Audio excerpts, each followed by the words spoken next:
अगर आप लोग हार्डकोर रेसलिंग फैन हो तो ये वीडियो आपके लिए आज यहाँ पर मस्ट सी होने वाली है, क्योंकि आज इस वीडियो के अंदर हम यहाँ पर दुनिया के नंबर 2 पर रेसलिंग प्रमोटर टोनी खान को लेकर बात करने वाले हैं। और इस वीडियो के अंदर मैं यहाँ पर आज टोनी खान को लेकर जो बताने वाला हूँ वो सुनने के बाद शायद आपका टोनी खान को लेकर प्रोस्पेक्टिव चेंज हो जाए, क्योंकि गाइज ये बात तो हम सभी लोगों को मालूम है कि Tony Khan right now WWE के बिगेस्ट राइवल है और टोनी खान दुनिया के नंबर 2 रेसलिंग प्रमोटर है। और टोनी खान की कंपनी के अंदर लगभग यहाँ पर 200 से ज्यादा लोग काम करते गए। और जब से यहाँ पर टोनी खान रेसलिंग बिजनेस के अंदर आए गए तब से यहाँ पर रेयरली किसी रेसलर या बैक स्टेज ऑफिशियल के द्वारा टोनी खान को लेकर कोई भी नेगेटिव स्टोरी सामने आई गए। और मोस्टली यहाँ पर AEW के ऊपर जो रेसलर काम करते गए या AEW के ऊपर जो रेसलर पहले काम कर चुके गए उनका यहाँ पर टोनी खान को लेकर नेगेटिव में यही बोलना होता है कि टोनी खान यहाँ पर कंपनी के अंदर बॉस की तरह बिहेव नहीं करते गए। और इसकी वजह से काफी बार रेसलर्स यहाँ पर टोनी खान को हल्के में लेते गए।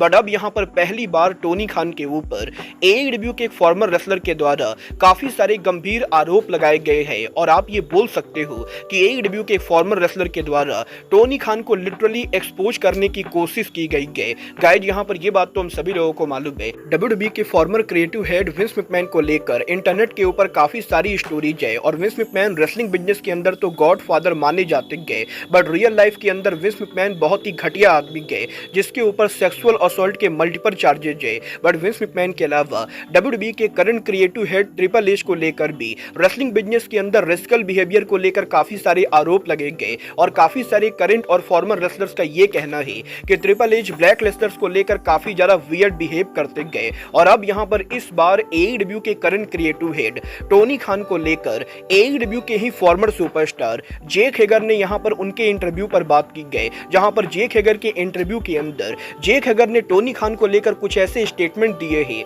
जो इससे पहले कभी भी रेसलिंग बिजनेस के अंदर किसी भी रेसलर के द्वारा टोनी खान के लिए नहीं सुना गया है। और गाइस यहाँ पर यह बात तो मैं आपको एलीट मेनिया पर पहले भी काफी बार बता चुका हूँ कि AEW के अंदर जेक हेगर के कॉन्ट्रैक्ट के ओवर होने के बाद टोनी खान यहाँ पर जेक हेगर को रीसाइन करना चाहते थे। बट टोनी खान की कंपनी जेक हेगर को रीसाइन करने के लिए जो सैलरी ऑफर कर रही थी, जेक हेगर को वो सैलरी AEW पर बाकी रेसलर्स के मुकाबले काफी कम लग रही थी। और जेक हेगर ने लास्ट इंटरव्यू के अंदर भी यही बोला था कि जब यहाँ पर वो AEW के साथ रीसाइन करने के लिए नेगोशिएट कर रहे थे उस समय AEW कंपनी ने जेक हेगर को डिसरिस्पेक्ट किया। और AEW कंपनी के द्वारा जेक हेगर को जो ऑफर दिया जा रहा था वो यहाँ पर बहुत ही लो सैलरी थी। और जेक हेगर को ऐसा लगा कि AEW कंपनी जेक हेगर की वैल्यू नहीं करती गए, इसीलिए जेक हेगर ने AEW से रीसाइन ना करके बल्कि यहाँ पर कंपनी को क्विट करने का फैसला किया। और अब यहाँ पर एक बार फिर से इस हफ्ते जेक हेगर के इंटरव्यू के अंदर जेक हेगर ने AEW पर उनके रन को लेकर बात की,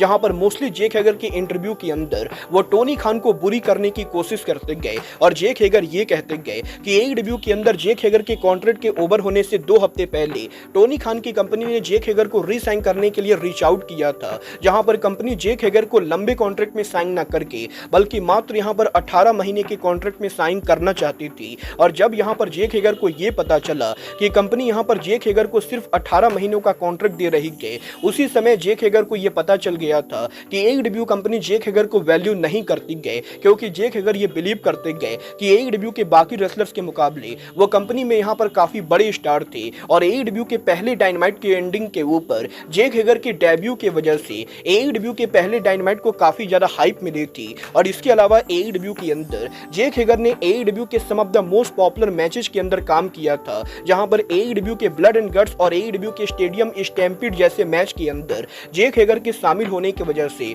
उन मैचेस की वैल्यू काफी ज्यादा बढ़ गई थी। और AEW कंपनी में जेक हेगर के इतने ज्यादा हाई प्रोफाइल लेवल पर काम करने के बाद भी टोनी खान की कंपनी जब जेक हेगर को सिर्फ 18 महीने का कॉन्ट्रैक्ट दे रही थी तो जेक हेगर को यह समझ में आ गया था कि टोनी खान की कंपनी और टोनी खान जेक हेगर को वैल्यू नहीं करते गए। और जेक हेगर का यह कहना है कि उस 18 महीने के कॉन्ट्रैक्ट के अंदर भी कंपनी यहाँ पर जेक हेगर को जो सैलरी दे रही थी वो यहाँ पर बहुत ही लो सैलरी थी। और इसीलिए जेक हेगर ने AEW के उस बेकार ऑफर को एक्सेप्ट न करके बल्कि अपनी सेल्फ रिस्पेक्ट को आगे रखते हुए AEW कंपनी को क्विट कर दिया। और जेक हेगर का यह कहना है कि वो यहाँ पर टोनी खान को फक यू टोनी खान बोलना चाहेंगे, क्योंकि टोनी खान को बिल्कुल भी आइडिया नहीं है कि रेसलिंग बिजनेस के अंदर रेसलर्स को कैसे ट्रीट करना चाहिए। और जेक हेगर लिटरली इंटरव्यू के अंदर टोनी खान के लिए फक यू वर्ड का यूज करते गए। बट यही हेगर के कॉन्ट्रैक्ट के लेकर बात करने के बाद जेक हेगर इंटरव्यू के अंदर टोनी खान के टैलेंट को ट्रीट करने को लेकर बात करते गए, जहां पर जेक हेगर बैक स्टेज के ऊपर टोनी खान के साथ एक इंसिडेंट को शेयर करते गए। और हेगर का ये कहना है कि एईडब्ल्यू के अंदर जब सीएम पंक का ब्रॉल हुआ था और सीएम पंक के ब्रॉल के बाद एईडब्ल्यू के अंदर हर कोई काफी ज्यादा टेंशन में था,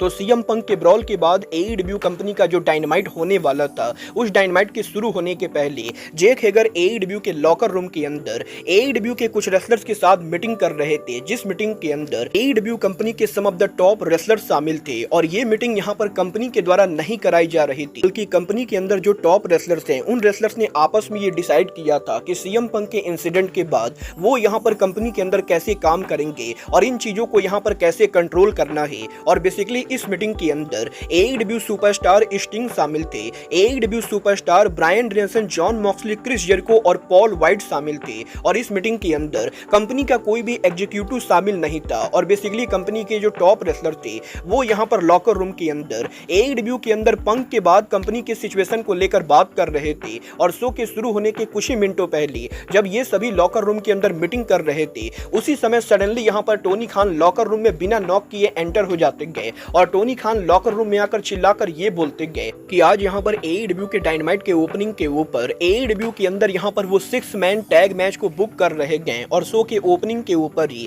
एईडब्ल्यू के अंदर इस 6 मैन टैग मैच के अंदर द आइकॉन स्टिंग को भी रसल करना पड़ेगा। और जेक हेगर का ये कहना है कि जिस तरीके से टोनी खान ने शो के शुरू होने के मात्र 6 मिनट पहले लॉकर रूम में आकर चिल्लाकर ये बोला कि वो यहाँ पर स्टिंग को शो के ऊपर रसल करवाना चाहते गए, और जिस तरीके से टोनी खान ने लॉकर रूम में आकर चिल्लाया था, उसके बाद यहाँ पर जेक हेगर को काफी ज्यादा डिसरिस्पेक्टफुल लगा था। और जेक हेगर का ये कहना है कि बेसिकली डायनामाइट पर उस मैच के अंदर एफटीआर काम करने वाले थे, बट एईडब्ल्यू के अंदर टोनी खान ने जब मैच को पिच किया था तो एफटीआर को पॉसिबली मैच की स्टोरी पसंद नहीं आई थी और इसीलिए एफटीआर ने शो पर आने पर मना कर दिया था, जिसके बाद कि टोनी खान को लास्ट मिनट पर मैच के प्लान को चेंज करना पड़ा। और टोनी खान शो के शुरू होने के सिर्फ 6 मिनट पहले बिना नोटिस दिए लॉकर रूम में एंटर होते गए और वो चिल्लाकर स्टिंग और बाकी रेसलर्स को ये बोलते गए कि उन्हें यहाँ पर शो के ओपनिंग पर रसल करना है। और जेक हेगर का ये कहना है कि टोनी खान वैसे तो बड़ी बड़ी बातें करते गए और एईडब्ल्यू के अंदर स्टिंग को टोनी खान के द्वारा रिटायरमेंट टूर दिया गया,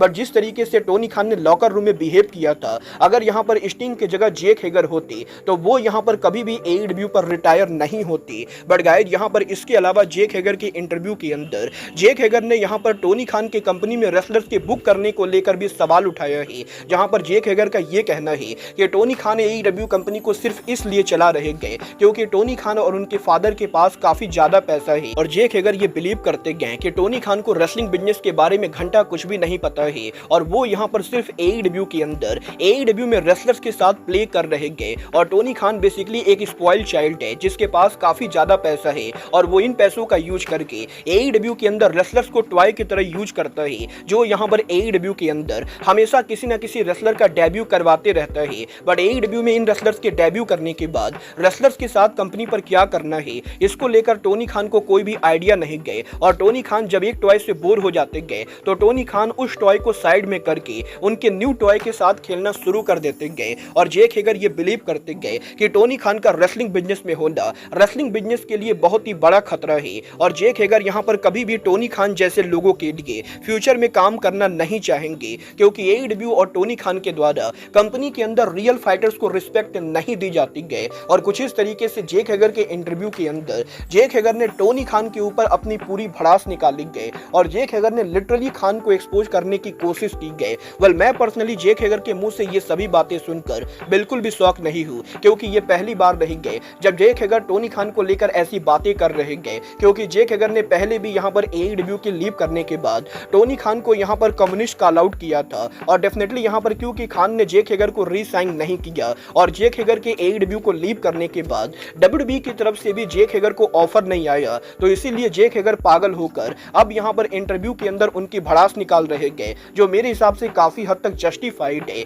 और गाइस जेक हेगर के इंटरव्यू के अंदर जेक हेगर ने ना कि सिर्फ टोनी खान को मॉक करने की कोशिश की गई, बल्कि जेक हेगर ने जॉन सीना और गोल्डबर्ग जैसे रेसलर्स को भी इंटरव्यू के अंदर मॉक किया है, जहां पर जॉन सीना के ऊपर जेक हेगर ने ये आरोप लगाया है कि डब्ल्यूडब्ल्यूई के अंदर जब सीना और हेगर स्टोरी लाइन में काम कर रहे थे तो कंपनी ओरिजिनली जेक हेगर को सीना को हरवाना चाहती थी, बट जॉन सीना ने कंपनी में ये मना कर दिया कि वो जेक हेगर जैसे रेसलर से नहीं हारेंगे और जॉन सीना की वजह से WWE के अंदर जेक हैगर को ज्यादा पुश नहीं मिला। और इसके अलावा हैगर ने इंटरव्यू के अंदर गोल्डबर्ग के ऊपर आरोप लगाकर ये बोला है कि गोल्डबर्ग यहाँ पर आज के टाइम पर रेसलिंग बिजनेस में मैचेज लेने के लिए जो सैलरी लेते गए, गोल्डबर्ग वो सैलरी बिल्कुल भी डिजर्व नहीं करते गए, क्योंकि गोल्डबर्ग को रेसलिंग के नाम पर कुछ भी नहीं आती गए। और इसके बावजूद भी गोल्डबर्ग मैच में सिर्फ स्पीयर हिट करने के लिए 1 मिलियन तक सैलरी चार्ज करते गए, जो सैलरी गोल्डबर्ग बिल्कुल भी डिजर्व नहीं करते गए। और बेसिकली हैगर के इंटरव्यू के अंदर हैगर ने टोनी खान के साथ साथ जॉन सीना और गोल्डबर्ग जैसे लेजेंड्स को भी